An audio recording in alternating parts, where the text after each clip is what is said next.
Hey, Cheese 128 here, coming at you with the second episode of my sound effects series.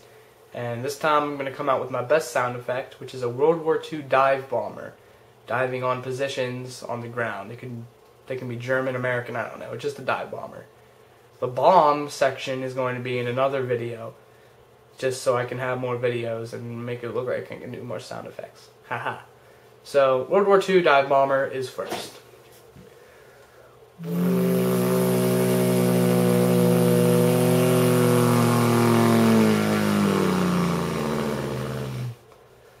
So there, haha. World War II dive bomber, diving on enemy positions from a high altitude and then pulling out over your head. And here's the sound effect again.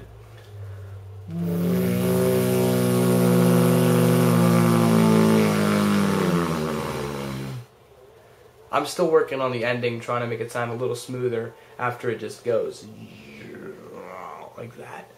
But I'm trying to make that smoother. But other than that, you can tell what it is pretty easily. And if you can't, you're pretty stupid.